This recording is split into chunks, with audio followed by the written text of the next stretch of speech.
La capital extremeña regresa a su origen como capital de la provincia lusitana con la celebración de Emerita Lúdica, el principal evento recreacionista de la región y uno de los más importantes de España. Con el recorrido del fuego y la inauguración oficial en el Templo de Diana, que le hemos llevado en directo desde Televisión Extremeña, ha comenzado esta fiesta que tiene como única premisa ser la más fidedigna posible a la época que se recrea.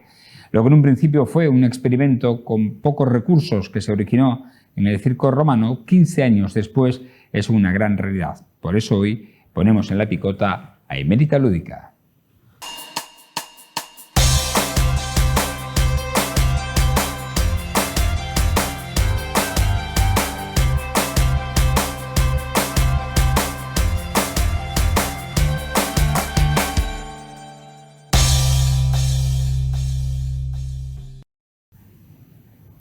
Bienvenidos a este tiempo de la picota en Televisión Extremeña en este preámbulo de lo que va a acontecer a lo largo de estos 5 días, desde este miércoles y hasta el próximo domingo, que es la mayor fiesta recreacionista de la ciudad de Mérida. Es la fiesta más identitaria a los orígenes de la fundación de esta colonia.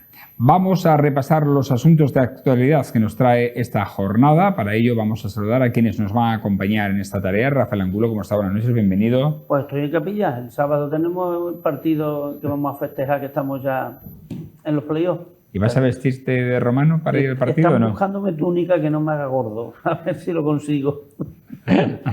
Antonio Vélez, ¿cómo está? Buenas noches, bienvenido. Pues nada, ¿Qué tal? bien hallado, porque hablando con Rafa del fútbol y de Gales, que ha estado en Gales con su hijo, es muy ilustrativo, muy interesante. Sí, sí, a Rafa se nos ha hecho ya hasta con... ¿De qué equipo de rugby eres? Yo era de la Asociación de Gales, que este año está bastante mal. Pero ahora que saca el tema del fútbol, Antonio, fíjate qué detalle y cómo el Cardiff ha descendido este año. Y me contaba mi hijo, jugó en la Premier hace 3 años, y ha descendido a otra categoría. Que el día que ha descendido el Cardiff, los aficionados aplaudiendo a su equipo, o sea, digo, aquí yo le tiraría botellas a los jugadores. Eso nos pasa a los colchoneros, no ganamos nunca. Y sabremos de eso. Me vas a contar tú. Y sabremos de eso. Me vas a contar tú a mí de sufrimiento. Es verdad, tienes toda la razón. Oye, además estoy flanqueado por 2 colchoneros, ¿qué iba a decir? Que, en fin. En eso no había yo pensado. Vamos al asunto central, primero, que es precisamente la celebración de Emerita Lúdica, el recorrido del fuego desde el descendedero del puente romano hasta el templo de Diana, iluminando los principales monumentos de Mérida. Ha sido el pistoletazo de salida a las más de 150 actividades programadas en Emerita Lúdica y que centrarán los 5 días de recreación de la ciudad en época romana desde el momento en el que se ha producido la inauguración oficial.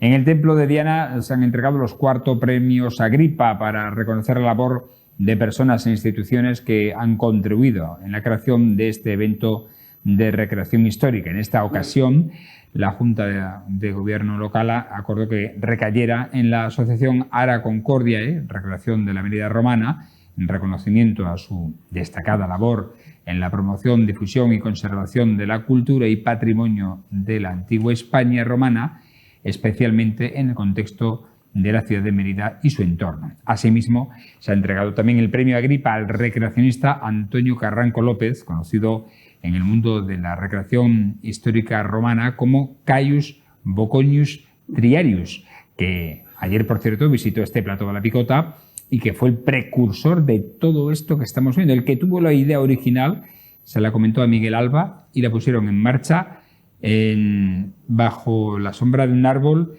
en la casa romana que este hombre tiene en Don Álvaro. Así que fíjate, ahí nació la idea de Emerita Lúdica hace ya algunos años. Bueno, yo no sé si vosotros vais a vestir o no. Yo tengo mis hijos sí que se visten, sí, pero ¿no? Vamos, yo no. Hay un tema importante que creo que debemos tratar, es el no morir de éxito, ¿no? Hay que conservar bien la estructura de esta fiesta recreacionista, no caer en algo que hasta ahora se ha mantenido muy bien, que es ser lo más fidedigno posible, es decir, hay que vestirse para recrear, no disfrazarse. En esto yo creo que los emeritenses lo tienen más que asumido, pero tampoco podemos morir de éxito en el momento en el que se piden precios abusivos ya. Sí, pero empiezo por... Esta mañana a las 9:30, Antonio, cuando venía para acá, la cola de gente esperando en la puerta del Teatro Romano pasaba del Teatro Romano en las 7 sillas y se encaminaba casi hasta la diosa Ceres, muchísimo. Después pregunté y eran los padres y familiares de la multitud de niños que iban a representar. Pero después que la calle José Ramón Mélida, desde el comienzo hasta la puerta de la villa, llenas de colegios de niños vestidos de romanos, vestidos en general, por lo que yo vi correctamente, y era tremendo, es decir, que está muy arraigado en Mérida. Otra cosa podemos discutir, es decir, y eso moviliza gente, y tiene toda la razón Fran, es decir, lo que no puedes poner es un platito, 6 euros, y después y poneros de acuerdo toda la hostelería en poner 3 euros la cerveza en vaso de plástico, para empezar. Porque sois los grandes beneficiados de esto y tenéis que demostrar un poco más de solidaridad. Hay cosas que me indignan porque demuestran muy poco. Mira, en Semana Santa es que ha pasado lo mismo. Un costalero de la Sagrada Cena, en una, no voy a decir el nombre, pero no voy a decir el nombre hoy, en un establecimiento de hostelería que hay en la calle José Ramón Mélida. No voy a dar más datos por no ubicarlo. Pues el hombre entró al cuarto de baño y dijo, oye, ¿puedo ir al cuarto de baño? Obviamente, y le dijeron que no, que si quería entrar al cuarto de baño y iba, lógicamente, como va un costalero, que o consumía o que no, y no entró. Se tuvo que ir al siguiente, que sí que... Hombre, que os estáis... Es decir, todos los que tienes en la terraza consumiendo, ¿qué te crees? ¿Que están por tu cara bonita? ¿Están viendo la Semana Santa? Es decir, ahora... Que a veces he hecho en falta que algunos, no voy a generar, de los grandes beneficios de las cosas que se hacen en Mérida, después no son solidarios con Mérida. Antonio. Totalmente de acuerdo. Es lamentable porque efectivamente esa realidad está ahí. Quien aprovecha del panel de circense todo el juego de utilería bebible, valga la expresión, o comestible, son los industriales del tema. La misma gente que puede también recibir un porcentaje enorme cuando hacen una casa rural, una casa turística, una historia, un 30 o 32%. Y la gente que no tiene casa está jodida, valga la expresión, porque eso es un problema grave que está provocando manifestaciones. Pero al margen de eso, en la realidad palpable que es Mérida, hay que reconocer la actitud de los habitantes de Mérida, tanto los nativos de muchos años, a los que son resultantes de una ciudad de aluvión, como es Mérida en gran medida, en toda su historia, pero tiene ante el mundo una realidad, que es una ciudad con una escena arquitectónica excepcional. Hombre, no podemos tener un circo como tuvimos en la vieja capital con 30.000 espectadores, un anfiteatro, un circo, anfiteatro de 15.000 y un teatro romano con 6.000 y pico, 5.500 o 6.000, pero bueno, y entonces hay que aprovechar todos los espacios disponibles, pero no nos olvidemos de una cuestión, y hay que decirlo también sistemáticamente. La gran ciudad de Diocleciano es Mérida, la fundación de las 12 famosas diócesis, la gran ciudad de Hispania, quiero decir, la capital de las diócesis hispanianas, emérita. Ninguna, porque quizás hay que hablar de eso, Mérida está un poquito a veces perdida de ciertos mandamases globales. Oye, España es un Estado autonómico, nos guste o no nos guste, guste o no guste, es un Estado autonómico que sustituye al viejo modelo provincial. Y en ese Estado autonómico solamente dos puntos pueden tener un pedigrí histórico. Mérida, por supuesto, gigantesco, desde 290 y poco, con Diocleciano, capital de las diócesis hispanianas, Toda la península ibérica, toda, con Baleares y el noroeste de África, de Gitania, Tunisia, etcétera, etcétera. Eso es una realidad. La única ciudad que podría plantearse la historia con las 17 capitales de las autonomías actuales, sean quienes sean, Madrid, Barcelona, Barcino, tal, la única, en un momento determinado, desde los arrianos, los suevos, podía ser Toledo. El resto cuenta todas las que quieran. Valencia, que nos pone referente de Cartago en Murcia, una región única, una provincia única, sin diputación, como le pasa a Navarra, Rioja, Cantabria o Asturias. No hay diputaciones, en fin, son uniprovinciales. Pero quiero decir que en ese juego, volviendo al hilo, Mérida es el referente histórico más importante por único desde la la configuración del gran imperio romano en las 12 diócesis del enemigo de los cristianos, pero para mí el mejor emperador que ha habido en la historia, porque reorganizó el imperio, volvió la gente al campo, retornó la gente al campo, a la burguesía, y tuvo un imperio que duró 150 años como mínimo. Pero hemos reivindicado tú y yo muchas veces aquí en la sociedad civil. Has citado a Antonio Carranco y a Miguel Alba, que son sociedad civil. Sociedad civil. Totalmente, Son sí, políticos. Es curioso, y ellos tienen la idea y se desarrolla. Pero con el paso del tiempo, la misma sociedad civil, bueno, yo tengo que hablar, como no voy a hablar de mi amigo Antonio Artero, Jaime Ruiz Peña, es decir, Claro. en distintas, date cuenta que han conseguido que toda la Mérida romana esté representada fidedignamente desde la cuna hasta la tumba. O sea, desde que hacen esto que hacía Jaime del bautizo civil, que digo yo, que entonces ni es bautizo ni es decir, La nominatio. hasta la nominatio, hasta que, es decir, y todos los acontecimientos, es decir, la medicina, la educación, en la vida de familia, por supuesto, el comercio. Todo eso después, efectivamente, el ayuntamiento lo ha hecho y ha hecho muy bien en promocionarlo, igual que promocionó la Semana Santa, o sea que tampoco, y eso hace bien aprovecha. Pero insisto mucho en la delgada línea que hay entre no morir de éxito y que siga siendo la sociedad civil la que pilote este asunto. No, sí, volviendo al hilo de ese tema, en ese juego retrospectivo, la apreciación que hace Francisco I, el Papa, respecto de Mérida, es una referencia que está ahí. Sí. Es que es el sentido común, que lo diga el Papa ya magnifica. Los eleva de categoría. Pero esa es la realidad. El único sitio comparable con Roma, otras ciudades de aquel momento, es que Mérida pasean y hay el Via Crucis. Eso es una realidad. Es una realidad tremenda. Yo, en ese sentido, os comenté aquí una vez, cuando colaborando con Antonio Montero en la recuperación la vieja territorialidad eclesiástica, me acuerdo del gran nuncio Antonio Innocenti, un intelectual impresionante, cuando íbamos a la nunciatura, al Madrid de los Austrias, que íbamos don Antonio Montero y servidor, y decía, si usted supiera, porque siempre he mantenido una teoría, ¿el poder civil está de acuerdo? Y digo, pues sí, está de acuerdo. Yo había una con Ibarra, estaba de acuerdo, evidentemente, cómo no. Y decía, pues no sabe usted lo que es Mérida en los archivos del Vaticano. Antonio Innocenti.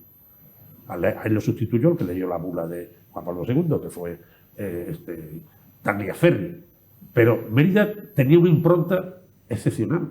De hecho, en ese proceso, el propio Celso Morga, cuando lo homenajea a don Antonio los 50 años de obispo, en su silla de ruedas en Badajoz, decía, ¿cómo pudieron conseguir ustedes en 3 años esta historia? Digo, eso pregúnteselo usted al Vaticano, porque el Vaticano fue el que marcó claramente que el poder histórico de Mérida, como elemento primario en el juego del cristianismo, alojado en el gran ejército romano, fue en Mérida. Fue en Mérida, y eso el Vaticano lo solventó de esa forma, aunque no tenga el valor en la sociedad feudal, lógicamente. Pero, fíjate, este sábado se ha producido un fenómeno por comparación muy bonito, y es que yo he estado viendo, bueno, incluso he tenido un amigo, mi amigo Dani Montero, que está en Roma, y cuando salía la imagen del cachorro por delante del circo romano, decía, hombre, que nosotros aquí pasamos por el templo de Diana, mi cofradía no por nada, sino porque es que somos las que estamos allí, pasamos por el teatro romano, mi ilusión sería que un día poder conseguir que se pasara por dentro del teatro romano. Complicado porque los pasos son grandes y la entrada a la orquesta es pequeñita. Es complicado. Pero bueno, sí. algo se podría hacer, y si no, desde luego en el anfiteatro, es decir, que eso sí que se podía hacer. Y yo decía, bueno, esto que es una cosa única, además como el cachorro, una Semana Santa, digo, no, pero si el Papa ha dicho que no hace falta ir a Roma, que vente a Mérida y te encuentras, Pero, Rafa, efectivamente. y estás 2000 años aquí. Rafa, en el fondo lo que he querido decir es muy simplista. ¿Algún lugar como Mérida podría haber en la nueva estructura territorial, hubiera representado el papel capitalino de Mérida en Extremadura? Ninguno, con todo mi respeto a Badajoz y a Cáceres. Ninguno. Mira, o sea, Mérida debería ser un orgullo generalizado. Y sin embargo, Mérida está siendo ahora maltratada por cuestiones que no tienen sentido. El tema ferroviario es un tema delicado, que hay que verlo muy puntualmente, en sus detalles. No vamos a entrar en consideraciones, pero claro, yo creo que Mérida debía tener un trato mucho más importante del mundo político. La señora Guardiola no vive en Mérida, viene a Mérida, pero vive en Cáceres.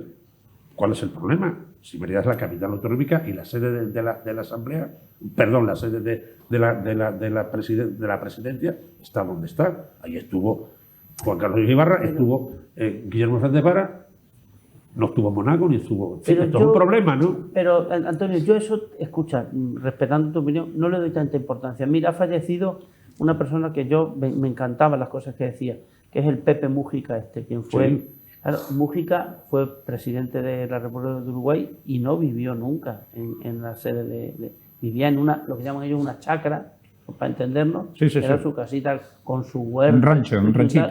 Con su huerto, además.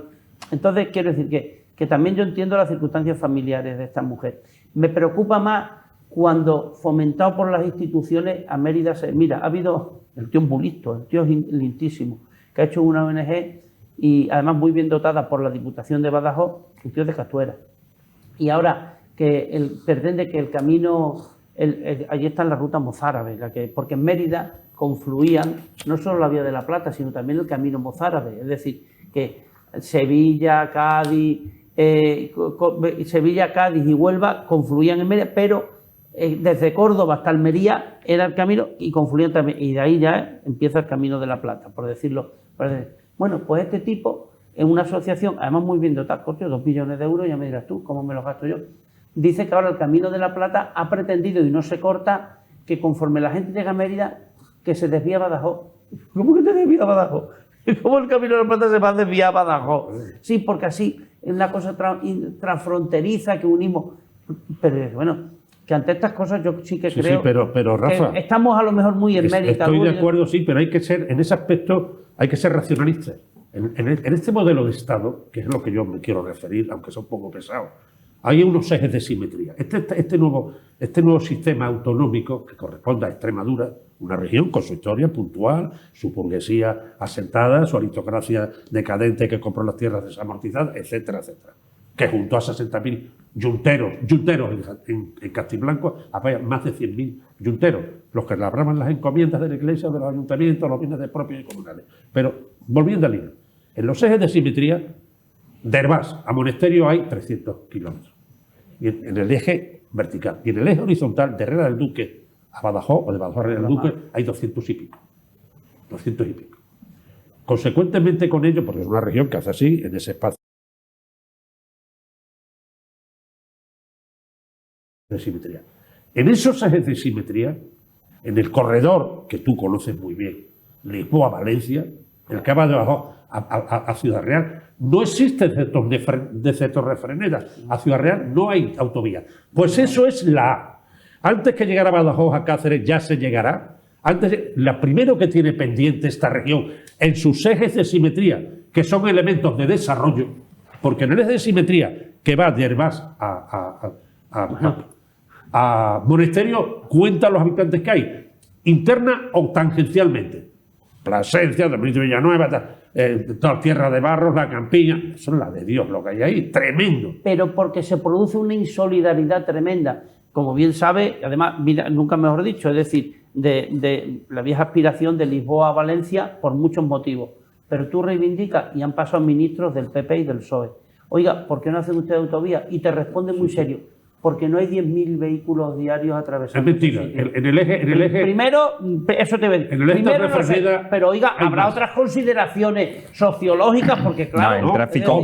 O el tráfico pesado sí va por ahí, elementos evidentemente. vertebradores en el juego peninsular.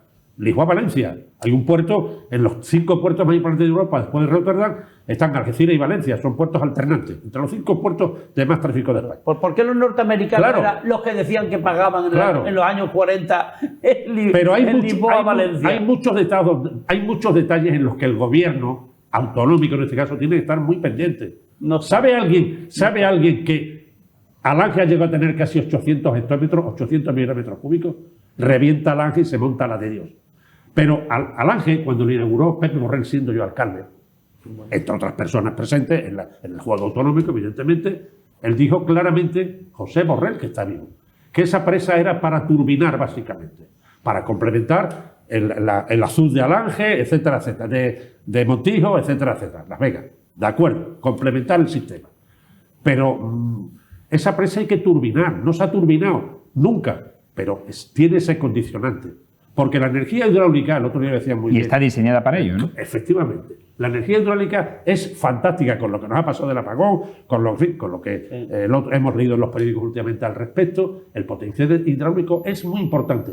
Extremadura tiene una red de canales de distribución más antes, más chicos, más altas, con 3.000 o 4.000 kilómetros en el conjunto. Una bestialidad.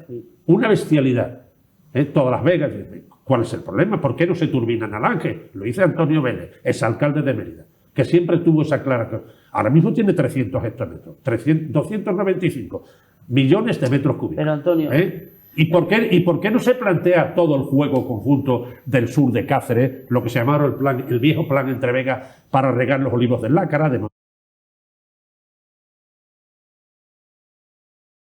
Tú tienes que hacer un trasvase seguramente de Torrefresneda otra vez, del viejo canal de Torrellana que termina ahí, a unas zonas elevadas para distribuir. Pues esos son elementos constructivos. Elementos constructivos. ¿Dónde están los elementos constructivos? La señora Guardiola tenía que tener más ideas de ese tema. Antonio, y los socialistas también. Es que ahí voy. ¿Por qué piensan en su futuro, su estrategia política es las próximas elecciones en vez de pensar en las próximas generaciones? Uy. ¿Y por qué orillan?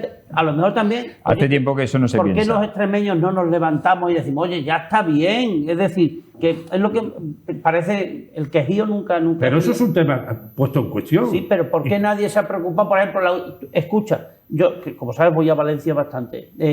Es decir, tú llegas a Castilla y La Mancha y yo creo que es de la etapa anterior, del Bono. Y claro, tiene la autovía esta de Las Vides, que te une totalmente esto, y después tiene, claro, para ellos, lo que les interesa, y otra que te cruza hasta Valencia.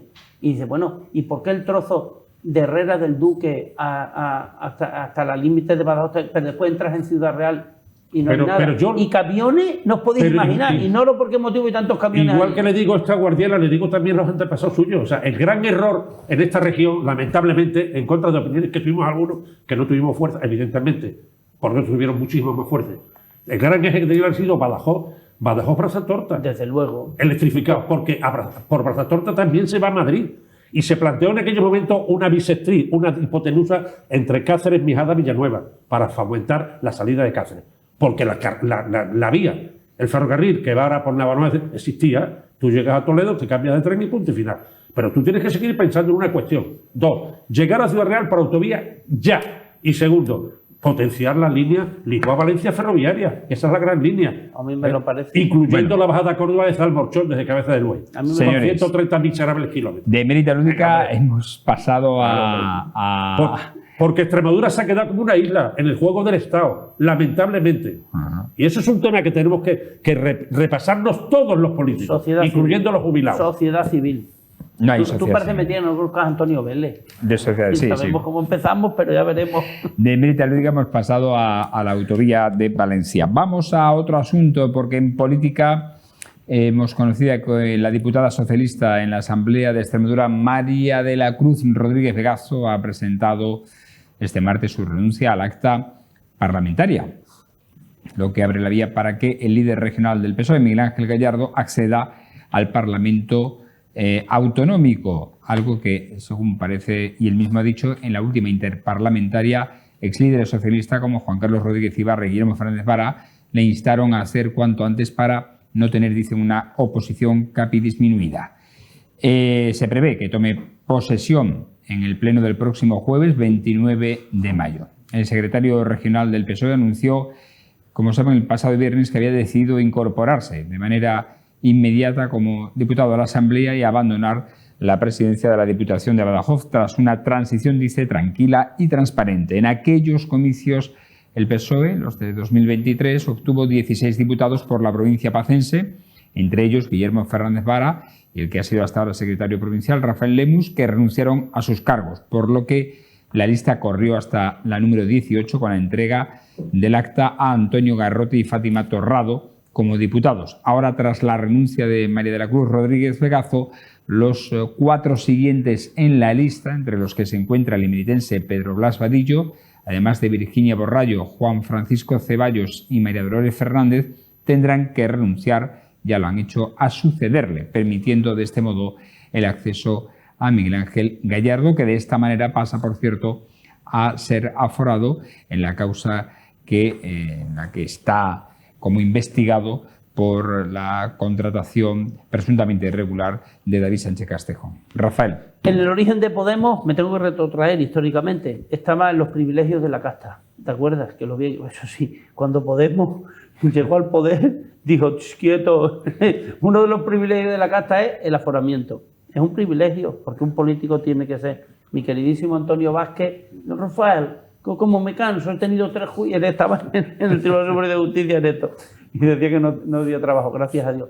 Entonces, esto de Gallardo tiene un aroma a privilegio, no, tiene un pestazo a favoritismo tremendo, que afecta a todos, porque todos los políticos se benefician de eso. Es que los de Podemos que he citado, cuando llegaron, solo los primeros que dijeron que yo estoy aforado. Es decir, que esto está. A mí eso me parece infumable, Antonio. Es decir, un privilegio político. Ahora, lo que todavía es peor es que el señor Gallardo, que dijo hace pocos meses, la gente se piensa, yo voy corriendo a la asamblea. Pues sí te has ido corriendo a la asamblea con nocturnidad y alevosía, un viernes por la tarde has decidido y después no sé. Ahora, ten cuidado porque no es oro todo lo que reluce. A esta muchacha, María la de la Cruz Rodríguez Vegazo, le ofreció, que había sido jefe de prensa, empezó en el Ayuntamiento de Villanueva cuando yo la conocí, y después jefa de gabinete de Gallardo, y dice, bueno, vas a ser subdelegado del gobierno. Y ahora ha llegado José Luis Quintana y ha dicho, no, la subdelegada es una persona de mi total confianza y no la vamos a... Claro, no sé este pulso, cómo va a ganar, pero esto es totalmente anecdótico. ¿Y en qué acabará? ¿Quién será el nuevo presidente o presidenta de la Diputación de Badajoz? Pero es que Antonio, y tú tienes más conocimientos como hombre de lo que yo llamo la izquierda culta y humanista. Es decir, Guardiola no va a necesitar hacer campaña. Tú, Guardiola, estate quieta, tú no digas nada, deja que Gallardo siga.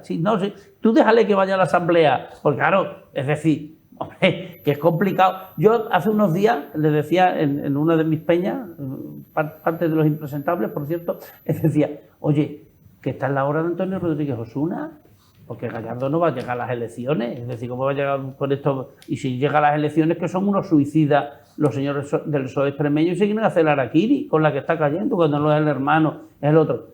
Y está en la hora de Antonio, tú, Antonio, estate quieto también, y cuando esto se quite, aquí estoy yo. Es decir, que bueno, pero vamos a ver, que tú te sometas, que te vayas para decir, si veremos lo que ocurre en el juicio, y sobre todo por otra ventajita, que no es anecdótica. Miren, el fiscal superior de Extremadura lo colocó el fiscal general del Estado, lo colocó él como persona de su confianza. Es decir, ahora yo no digo que sea un mamporrero del fiscal general del Estado, pero desde luego, y siempre es mejor, en vez de la jueza esta que te ha cogido la vena en Badajoz, la mujer, es decir, y que va diciendo cosas, hombre, que al ser político como que vas a tener un tratamiento distinto al que una jueza de Badajoz te haga, si te va. Eso, bueno, no sé si estoy equivocado, pero creo, en serio, que es un error del PSOE y que este Gallardo, no sé, es decir, pero vamos, Guardiola yo creo que está feliz con este hombre. Antonio, ¿qué opinas? Bueno, hay muchos matices, evidentemente. Sí, muchos. Muchos matices, sí. La cuestión primera es que el procedimiento parece ser que es correcto. Otra cosa es la resultante. La resultante, evidentemente, porque todo al final se sustancia en elecciones. O sea, todo lo más pasa por ahí. Yo gané algunas elecciones en el 91 con 15 concejales y quedé en la de 90. A ti no te dimitieron 7 de 16 concejales. Claro. Es que el PSOE lleva 7 dimisiones de los 16 que sacó, que se dicen pronto. Estos 5 y Lemus y Guillermo, 8. Sí, obviamente eso. Hombre, eso tendrá evidentemente su resultante. Ahora, yo en este momento veo que no tendrá resultantes lógicas que pasan por las urnas, las opiniones que haya al respecto.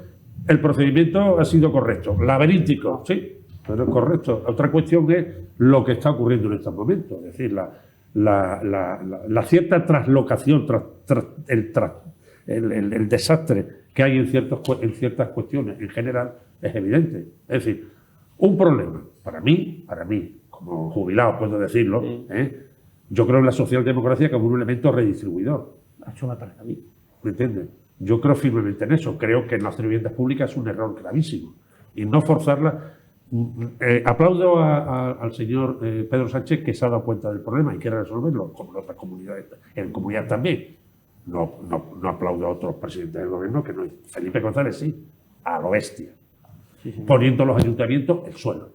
Nosotros. Sí. Digo, porque este es el problema número 1 de España en estos momentos. Pero, Antonio, la bandera de la ética que tenía el PSOE con Pedro Sánchez y con este no, la estáis dejando, la estáis arriando. Porque ahora mismo, en mi opinión, y quiero compartirla contigo y con los amigos de La Picota, ¿por qué la gente, pese a las... Entiende mi opinión, yo soy de derecha y desde mi opinión, ante las barbaridades que está haciendo Pedro Sánchez, no hay altercados en la calle, la gente no hace cacerolas, porque nosotros, tú y yo, somos pensionistas y cobramos nuestra pensión. Y económicamente España No, va tan mal. Es decir, mientras eso vaya bien, pues la gente que dice barbaridad, que lo diga. Pero que la bandera de la ética a mí no me la puede enarbolar ahora el PSOE. El PSOE actual, el PSOE de Sánchez. Claro, entre las putas, los otros, vale, pero tú qué ética me vas a decir a mí. Pero en ese aspecto, en lo de más altura, que tú has planteado muy bien, por cierto, que es en lo referente a unas políticas que están ahí, que son justificables, tú lo has dicho, yo como jubilado me he visto crecer mis pensiones en mayor medida que lo hizo el señor Rajoy. Por eso sigue este señor. Por ejemplo. Yo soy consciente de que hay unos juegos un tanto extraños. En los juegos de internos de partido, bueno, pasa al PP con lo que tiene dentro de la casa, complicado, con Ayuso. El PP no gobierna, pero ese tema está ahí. Ahora, yo voy a más de eso. Yo creo que estos son ciclos como los de las olas. Los errores se cometen en todos los partidos. Y es posible que el PSOE pueda haber cometido lo suyo. Lo que sí planteo claramente es que en el juego sociológico respecto de la transferencia ideológica a unas urnas, en el juego práctico de unas elecciones, lo que ha representado siempre la socialdemocracia es un factor redistribuidor. Aquí hubo problemas. El pensamiento que tenía Fernando de los Ríos, nada menos, no tenía que ver nada con el Largo Caballero, nada menos. Largo Caballero era un revolucionario y Fernando de los Ríos era un reformista. Y mantuvo al PSOE en la Segunda Internacional, en la socialdemócrata, que sigue en Londres. Eso es un tema que hay que verlo así, de una perspectiva global. ¿Es posible que en este momento haya mucho? Pues sí, yo mantengo una teoría. Yo creo que las viviendas son el factor fundamental en el juego redistribuidor. Yo puedo entender que ¿por qué no hay ahora? ¿Por qué se ha privatizado todo? Si hemos vivido tú y yo muchos años en sistemas públicos bancarios. ¿O no hemos vivido nosotros en sistemas públicos bancarios que no beneficiaban a Trus, sino al conjunto? O energético. Claro, efectivamente. Yo cuando se han puesto encima de la mesa lo del tema de Alange, lo digo desde un punto de vista práctico. Alange hay que turbinarlo. Esa presa no puede estar llena hasta las trancas. Y en Nácar habrá que regarlo, lo que sea. Pero quiero decir que en ese juego puede haber movimientos de olas, errores de un lado y de otro. ¿De acuerdo? Pero yo mantengo una teoría. Que si el procedimiento está bien hecho, veremos los resultados, lo van a decir las urnas. Pero mantengo otra teoría. La socialdemocracia, a la que yo me considero ligado, intelectual y reflexivamente, tiene que ser redistribuidora. Si pierde esa visión social, esa impronta política, has perdido gran parte de eso. Antonio, si lo único que tenemos pendiente es la vivienda, tú aquí nadie se muere de hambre. Cualquier persona con necesidad tiene la luz, la educación y la sanidad pagada. O sea que eso, joder, me parece un logro. Hay muchos problemas, Rafa, hay muchos problemas. Europa tiene un problema gravísimo. Tú en tu familia no, pero en general hay un problema. La natalidad es un problema gravísimo porque no hay regeneración generacional.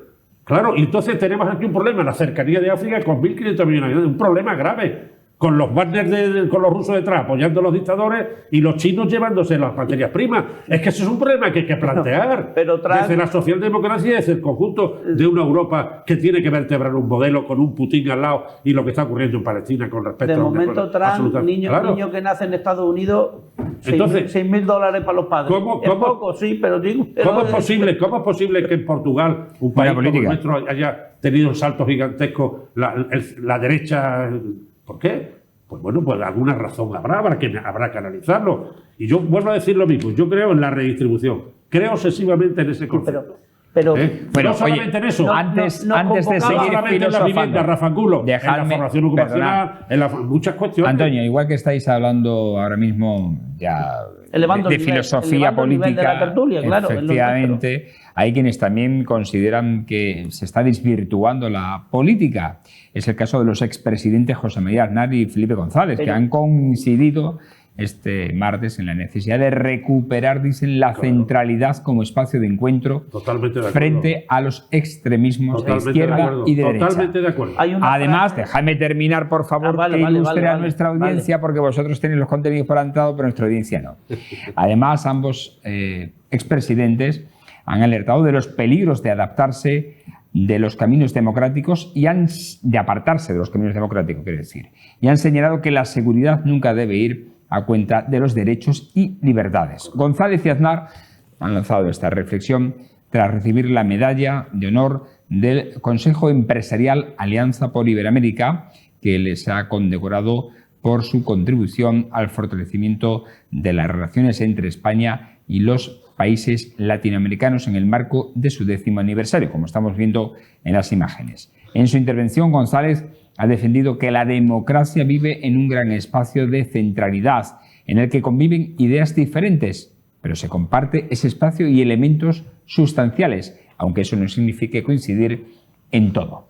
Por su parte, bueno, hay que decir que González también ha asegurado que en el elemento de centralidad que define la convivencia democrática, ninguno de los dos estaba ni en la extrema derecha ni en la extrema izquierda en aquella época. Por su parte, el expresidente Aznar ha asegurado que la democracia es aceptar al que piense distinto y ha subrayado que en España ahora lo que falla es la política, que sí funcionó durante muchos años en el pasado. Antonio. Totalmente de acuerdo. ¿Qué vas a añadir a una consideración de ese tipo? Si te he dicho yo, me considero un socialdemócrata, un hombre que cree en la redistribución de los recursos, que cree en la intervención pública, que creo en la intervención pública, en mucha medida, en relaciones a sanidad, a transporte, a muchas cuestiones. Pero que voy a objetar a un discurso que dos personas, que uno en un nivel ideológico, como le pasa a Rafa conmigo, o amigos con Rafa, pero pensamos en sentido amplio. ¿Por qué voy a discutir como un salvaje con una persona que sea honorablemente educada como puedo ser yo? Aunque sea uno más emotivo que otro. ¿Cuál es la razón? No hay. Llega un momento en que al final las cosas se ven desde otra perspectiva. Lo ven ambos. Mira que le dio leña en las naras. Váyase usted, señor González. He conocido ese mundo también, por mis años y por mi experiencia pública. Y creo que llevarse bien siempre ha sido un tema excepcional. Yo recuerdo cuando se planteó el Estatuto de Autonomía, yo no vi enemistad contra Mérida en absoluto. Todo lo contrario. Se entendió claramente que Mérida era una referencia y lo he dicho públicamente en distintos medios, cuando he sido entrevistado, en los aniversarios, en etcétera, etcétera.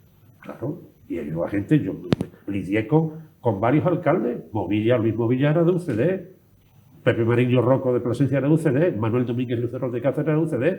De eso estábamos León Romero Verdugo y yo, que sucedía a Martín López Hera, que fue el primer alcalde socialista en Mérida, coaligado con otro mundo. Y las relaciones internas, puedo contar 1000 historias con gente como Ramón Guerrero, Ruma Casilla, Fermín Ramos, pues mucha gente. Había una relación, lo que era interesante globalmente era de interés global y se apoyaba globalmente.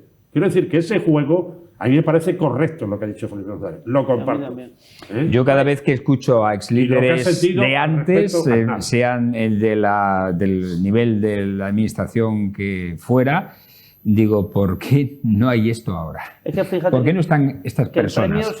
Igual que hay un Consejo de Estado al que van algunos, como el cementerio de elefantes, a cobrar, algunos representantes políticos, algunos presidentes de gobierno, etcétera, debiera haber quizá o idearse algún consejo de ex responsables que asesorase a los gobiernos y a la oposición. Pero dense cuenta, amigos y Fran, que el premio se lo han dado por fortalecer las relaciones con los países latinoamericanos. Pues anda, que con Argentina lo tenemos claro. Es decir, y segundo, lo que yo vi, y seguro que Antonio coincide conmigo, a mí sí me preocupa la excesiva polarización de la sociedad española con Pedro Sánchez. Quiero decir, que afecta a todos los niveles, hasta los medios de prensa. Oye, que tú y yo hemos conocido el mundo obrero y no decía las barbaridades que escuchas en algunos medios. Es decir, la radicalidad de unos medios y otros. Bueno, Televisión Española, claro, lo del otro día, de que los que están comentando Eurovisión digan lo que te ha dicho el gobierno que digas de Israel, con todo. Vamos a ver, que los muertos, a Netanyahu le va a pesar esto mucho. Y da una tristeza ver niños. Pero que es un festival de Eurovisión, ¿te han obligado a decir eso? Pues mira lo caro que lo hemos pagado, teniendo razón en el fondo, cuidado, pero no se puede instrumentalizar. Yo El País no lo leo, ya lo lee Antonio por mí y entonces no necesito verlo. Pero claro, madre, es que mira, una de las últimas de Gallardo es que a la directora del País le dio un premio a la Diputación de Badajoz. El argumento es que era una periodista extremeña, que es de Badajoz, que dirige un medio nacional. Pepa Bueno, sí. Claro, sí, Pepa Bueno. Pero es que el director del País, Julián Quiro, es de Guareña. Claro. Y a ese no. Es del ABC. Del ABC. El ABC, he dicho El País, no, del ABC. Que Julián es de Guareña y ha sido director del Hoy también aquí temporalmente. O sea, ese ya no es algo. Que este radicalismo afecta a todos los ambientes. Y dice, joder, yo la prensa está de verdad. Es que dice, mira ya. Es decir, que no. y me preocupa porque resarcirse de esto va a ser complicado. Entonces, ¿qué hace? Que claro, que como figuras como Felipe González y Aznar, pues, pasa el tiempo y resulta que, polariza. que suben y dicen, "Joder, pues con esto no era... Se cotizan más caros, sí, Sí, cierto. pero es fundamental que se vaya a esa línea. O sea, el entendimiento político no puede estar condicionado a cuestiones de... Tú siempre me has contado la Más anécdota penetrales. que terminabais un pleno con los de la UCE de bronca y después ibais al kiosco a tomar la copa. Claro, evidentemente. Ahora yo no creo que que se produzca eso. No se produce. Es difícil, no se producen, Pero es efectivamente. necesario que ese tema que esa línea se recupere. Rafa Angulo, eso es fundamental. Y que al mismo tiempo haya cuestiones en las que la gente esté mucho más implicada en relación con lo que es la logística, lo que hemos hablado tangencialmente antes. El tema viario, el tema sanidad, el tema bancario. Bueno, no podemos estar trabajando así. ¿Qué cajas de ahorro del viejo esquema que nació en gran medida en la Iglesia, en ese juego Sí, de los montes de piedad, Monte de etcétera, que en gran medida. O sea, aunque yo he dicho aquí de broma, curiosamente luego me he sentido muy satisfecho cuando el nuevo Papa ha dicho recupero el viejo modelo de la Rerum Novarum de León XIII. León XIII fue un gigante, hombre, fue un gigante. Tuvo aquí un equivalente que modificó su estructura, que fue Ángel Herrera Oria con el... Claro, ahí hay un juego. Fue obispo de Málaga, un gran obispo, por cierto, que metió las escuelas rurales en todo Málaga. Yo lo conozco, la sarquía al dedillo, está allí muchísimos años. Mi delegado de trabajo, cuando yo tomé posesión de mi plaza de oposición, fue Enrique Sánchez de León. Y yo aquello lo conozco. ¿Qué hizo el señor Ángel Herrera Oria? Consecuentemente derivado de ese pensamiento, incluso en la Iglesia. Meter las escuelas rurales, 300 escuelas rurales, en sitios donde no había comunicación ya, en la Sarquía, en Cómpeta, en Belén Málaga, tremendo, en las aldeas de los montes. Tremendo, en la zona de Estepona, de Marbella, tremendo. Eso es inconcebible, pero es la realidad. Bueno, señores, nos vamos, no hay tiempo para más. Tengo que dar la primicia, si ustedes han sido fieles a la picota, sabrán que lleva ya 3 meses Antonio Vélez hablándonos de León XIII y de la Rerum Novarum, hombre, ¿se acuerdan? Pues miren qué papa han cogido, que lee lo mismo que Antonio. Yo admiro ese tema. Yo he respetado enormemente y me molestó mucho que Juan Pablo II pusiera rodillas a Ornesta Cardenal. Yo a la gente de la... No, eso no tiene nada que ver con la Rerum Novarum. Ahí pensamos diferente. Antonio, eso no tiene nada que ver con la Rerum teología de la Novarum. liberación. Somos más humanistas en ese mundo. Sí. ¿Me entiendes? Lo que quería hacer, porque no se me olvide, para los que correspondan, los señores senadores de la Puerta de la Villa, sí. No nos va a dar más tiempo de hablar de otras cosas, de por qué los asientos de la magnífica zona que se ha hecho por el tanatorio, en la ampliación de esa autovía, de esa carretera de circunvalación, por qué los bancos miran hacia el campo en lugar de mirar hacia la carretera. No lo entiendo. Es verdad, sí, es cierto. Están mirando al alcalde. O sea, porque claro, mirar de espaldas a una carretera no es lo propio, porque si te desvía un coche tienes que tener un reflejo de defensa. Claro, mirar hacia el fondo no tiene sentido. Esos bancos tienen que mirar a la autovía, hacia la carretera, una vía que está limitada en velocidad. Sí. Senadores de la Puerta de la Villa. Senadores de la Puerta de la Villa. Están muy contentos en su mundo, aquel mundo es un mundo variopinto, el de la Puerta de la Villa. Multiideológica, aquí se junta todo el mundo. Y además, los servicios que hay allí, de periódicos, de restaurantes, de venta de pan, es un mundo impresionante. Me dicen el otro día que, por favor, que diga que a ver si se pudiera poner, se lo digo al ayuntamiento, cariñosamente, en nombre de los senadores de la Puerta de la Villa. Una cosita de esta, un bebedero, en un sitio una fuente que haga pin y que puedan beber. Claro, y es verdad, porque los bares están llenos y si a un señor hacer un pin tiene problemas. Y si va a beber, más problemas todavía. Entonces, una fuentecita que haga y beba. Que por cierto, de la pues Rambla, dicho queda. La Rambla Fuente como para una fuente la de agua. la Puerta de la Villa. Nos vamos, señor, no hay tiempo para más. Agradecer, como siempre, a nuestros picoteros su opinión acerca de los temas que hoy hemos propuesto y con sus múltiples variantes que aquí se han expuesto. Gracias, Antonio, que tengas una buena semana y una feliz Semana Lúdica. Un placer de nuevo estar con vosotros. Gracias, Rafa, que disfrutes. Y el sábado en el Romano. Todos de Romano. José Fouto. El Romano, todos de Romano. A ustedes, agradecerles como siempre su atención. Recuerden que el viernes regresamos en La Picota y con un programa distinto, y el lunes ya retomamos nuestro formato habitual. Así que les esperamos. Disfruten de Militar Educa. Buenas noches y sean felices.